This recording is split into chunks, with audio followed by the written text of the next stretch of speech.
Valve Index headsets will be shipping extremely soon if you haven't gotten your email yet. Or you're eagerly waiting like I am, keeping tabs on when the reserve list will finally hit your turn.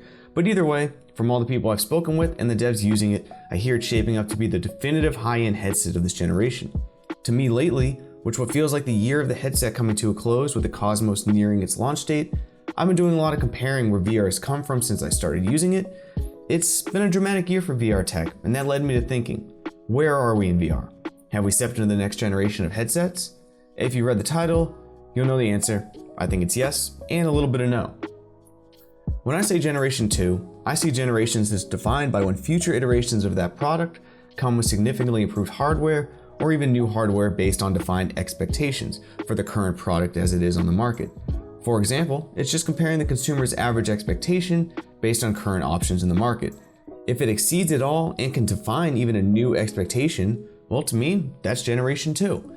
But that's different than VR 2.0, which I think some miss. VR 2.0, I think, is the VR dream, what we all want currently in the market.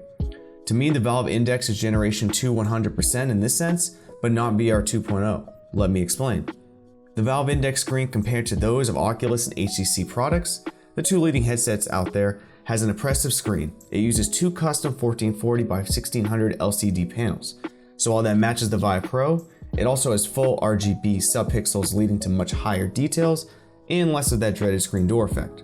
The Valve Index expects about 20% improvement of field of view compared to Vive Pro as well, so we can expect the 130-ish range, which would firmly plan it as an improvement of basically all mainstream generation headsets. It also maintains what seems like the preferred user choice of the near field off-ear or slightly on-ear headphone speakers. Now missing on the Rift S, it seems to be one feature due to the outrage over that it needs to be standard on all headsets. Also, due to sticking with external trackers, the Index will provide as close to perfect tracking as possible. Lastly, with the full kit, the Knuckles controllers are the definitive high-end controller out there paired with the Index. In a nutshell, the Index excels and exceeds all the notches on the current market expectations for a VR headset. And to me, that makes it the true first of its kind, a Generation 2 headset. I cannot wait to get off the reserve list, get this into my home, that way I can test it out myself. But it's not VR 2.0. VR 2.0 to me is defined as significantly improved hardware in addition to new hardware that the current user base could not obtain before at all, or maybe enterprise costs were out of reach for a consumer. I'll be using my Index once I get it as a main headset for probably at least 3 to 5 years before we get this dream VR 2.0 possibility. But let's go over 3 things VR 2.0 would be to me. First of all, eye tracking. It would need to have eye tracking for sure. The power of eye tracking is making it possible to reduce GPU load and deliver higher quality graphics experience because of foveated rendering. You would only see full resolution in the area you are looking, similar to how the human eye works. This also has the ability to increase the experience by adjusting better to your IPD as well. This would be an essential addition as stock on VR 2.0. Portability also, I think, will be king in the VR 2.0 world. Whether that's a fully wireless product or a better wireless adapter, the ability to break from the full chains of a 100% tethered unit is essential in this new VR world. There is something about no cord as experienced on the Oculus Quest that adds so much immersion to me that I need it on a PC VR experience. And of course, it would have to meet or exceed all industry standards for quality, such as top resolution, widest field of view, highest refresh rates. Most importantly to me though, is that cost.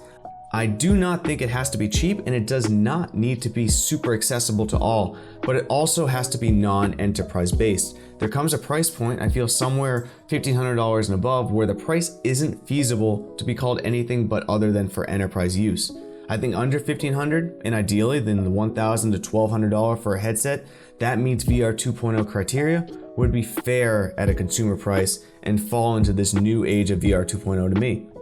I'm looking forward to hearing from all my VR friends as they get their first waves of indexes soon on how they'll enjoy the headset, and I'll report as I get updates on when I'm able to get to my own as well.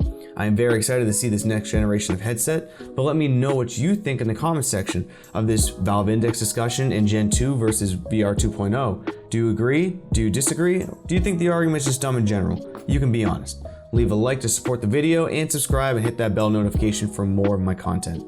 I'm Eric for President. See y'all later, VR Space Cowboys.